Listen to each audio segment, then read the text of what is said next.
Masking up at college is back. Ugh. Many universities reinstating indoor mandates, angering some of their students. Joining us now to react, campus reform correspondent and student at the George Washington University, Ezra Meyer, campus reform correspondent and student at American University, J.P. Villasmil, and a Columbia University PhD economics student, Daniel DiMartino. Thanks to all three of you for being here. Daniel, why? Why are we still doing this? That's what I'm wondering myself, Todd. We spent at Columbia only one full week without a mask mandate before the administration backtracked and chose to reinstate masks because some people were afraid of, I guess, living in a campus that is 99.9% vaccinated, and I'm not making this up, and just sitting in a classroom with without something to cover their faces. It belies logic. JP, will we ever get back to normalcy? Sally, I don't know. I wish I had an answer, but after flirting with normalcy a little bit, American University decided to come back with the mask mandate again. But what is more concerning is the hypocrisy, the blatant hypocrisy. The president of the university, Sylvia Burwell, tells us to wear a mask when she was the Health and Human Services secretary for Barack Obama some years ago.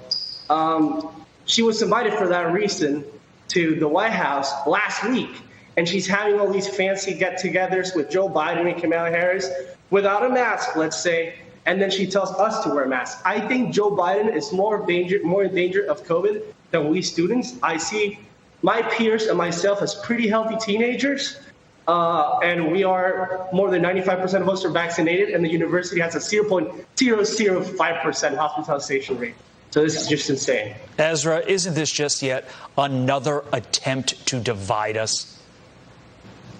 Yeah, well, thanks for having me on this morning, Todd. And I couldn't agree more. The essence of what's happening on my campus, the George Washington University, which, by the way, is just a couple blocks from the White House in the heart of Washington, D.C., is that we just reinstituted this mask mandate after only 8 days of being mask-free. A key part of the policy here is that it's caring for the community, yet there seems to be a disregard for community when there's a subsequent section in that policy called non-compliance, which, in my opinion, is a phrase that has eerie associations with dystopian cliches. And the university is showing division by deputizing students to turn on one another. And we have to understand that just about every decision that an adult makes involves some degree of a risk-benefit analysis. We're adults, not children, and we can make our own risk assessments. Many aspects of our COVID responses have been nonsensical and often proven redundant in retrospect. That may be just my opinion, but that's the point here. Everyone has a different opinion on how to weigh various factors when in a risk-benefit decision, and we shouldn't be shamed, chastised, or even reported on for placing different weight on different aspects of what is now an everyday decision. Forcing you to tattletale on your fellow classmates really does reek of East Germany, and nobody really wants that. At least maybe they don't. I don't know anymore, Daniel. What do you make of this latest attack on freedom, especially coming from a place that wasn't very free like you did in Venezuela? Yeah, look, I came to America because this is the land of the free. And I think it's unfortunate that we're being controlled by a small minority of college administrators who think that they know better for the lives of their students, who at nights will go partying regardless of whether they're wearing masks in the classrooms or not.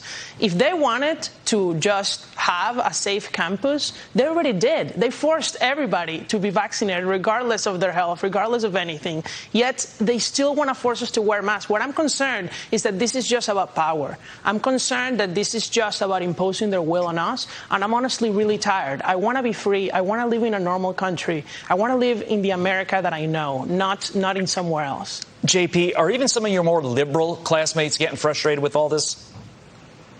Yeah, even the liberals are getting very frustrated in my class. Some of them don't say it out loud because they're fearful that they're going to be canceled. And some people are going to say, you don't care about the immunocompromised. You're a grandma killer. But American University is almost as safe as a hospital. And I say this, I'm not Dr. Fauci, but with a 2.37 positivity rate, and that's super low hospitalization rate. And let's also mention American University is the most liberal university in the country. So. All right. JP, Daniel, and Ezra, we appreciate your time. Sorry you're going through this. College shouldn't be this. We appreciate you being here.